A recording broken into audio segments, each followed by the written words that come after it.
বিশ্ব অর্থনীতিতে দীর্ঘদিন ধরে একচ্ছত্র আধিপত্য বজায় রেখেছে যুক্তরাষ্ট্রের ডলার।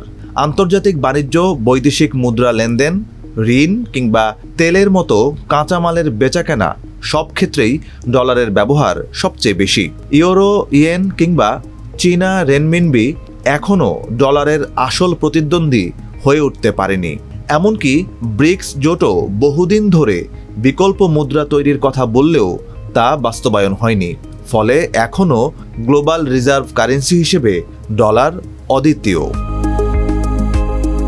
কিন্তু মার্কিন প্রেসিডেন্ট ডোনাল্ড ট্রাম্পের নিজস্ব অর্থনৈতিক নীতি এই শক্ত ঘাঁটিকে নড়বড়ে করে তুলতে পারে বলে আশঙ্কা তৈরি হয়েছে। বাজেট ঘাটতির লাগাম ছাড়া বৃদ্ধি, বাণিজ্য যুদ্ধের নামে একের পর এক শুল্ক আরোপ এবং সবচেয়ে বড় বিষয় ফেডারেল রিজার্ভের স্বাধীনতায় হস্তক্ষেপ, এসবকেই ডলারের ভবিষ্যতের জন্য হুমকি হিসেবে দেখা হচ্ছে। অর্থনীতিবিদদের মতে ডলারকে হুমকির মুখে ফেলতে একক কোনো ঘটনা যথেষ্ট নয়, কিন্তু ঋণ সংকট, ভূরাজনৈতিক টানাপোড়েন আর কেন্দ্রীয় ব্যাংকের স্বাধীনতা নিয়ে প্রশ্ন একসঙ্গে দেখা দিলে ডলারের প্রভাব কমে যেতে পারে। ফেডারেল রিজার্ভের এবারের বৈঠক তাই নজর কাটছে আন্তর্জাতিক বাজারে। 0.25% সুদের হার কমানোর ঘোষণা আগেই ইঙ্গিত দেওয়া হলেও আশঙ্কা তৈরি হয়েছে ট্রাম্পের রাজনৈতিক চাপেই কি এসব সিদ্ধান্ত নেওয়া হচ্ছে। সম্প্রতি ফেডের এক গভর্নরকে সরাতে ট্রাম্প ব্যর্থ হলেও হোয়াইট হাউসের অর্থনৈতিক পরিষদের চেয়ারম্যান স্টিফেন মিরানকে ফেডে বসাতে সক্ষম হয়েছেন। আরও বড় বিষয় হলো তিনি হোয়াইট হাউসেই দায়িত্ব পালন চালিয়ে যাবেন। ফলে কেন্দ্রীয় ব্যাংক রাজনৈতিক প্রভাবমুক্ত থাকবে কিনা এই নিয়ে সন্দেহ দেখা দিয়েছে।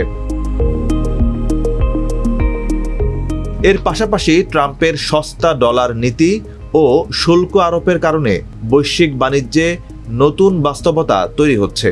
অনেক দেশই এখন নিজেদের মধ্যে ডলার বাদ দিয়ে স্থানীয় মুদ্রায় লেনদেন বাড়াচ্ছে। চীন, ব্রাজিল, ইন্দোনেশিয়ার নতুন চুক্তিগুলো এরই প্রমাণ। ব্রিক্সভুক্ত দেশগুলো বিকল্প আর্থিক ব্যবস্থা গড়ে তুলতে সচেষ্ট, যেমন চীনের CIPS বা রাশিয়ার SPSF। এসব উদ্যোগ এখনও ডলারকে সরাতে না পারলেও তার উপর নির্ভরতা কমিয়ে দিচ্ছে। অন্যদিকে যুক্তরাষ্ট্রের একতরফা নিষেধাজ্ঞা, শুল্ক নীতি এবং বহির্বিশ্বে আইন প্রয়োগের চাপ অনেক দেশকেই বিকল্প পথ খুঁজতে বাধ্য করছে।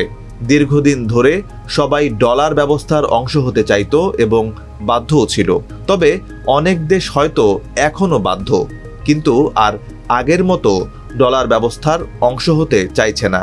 এটি সবচেয়ে বড় পরিবর্তন। বিশ্বজুড়ে এই পরিবর্তনের প্রেক্ষাপটে প্রশ্ন উঠছে, ডলারের প্রতি সবচেয়ে বড় হুমকি কি চীন, রাশিয়া বা ব্রিক্স থেকে আসছে, নাকি তা আসছে হোয়াইট হাউস থেকেই?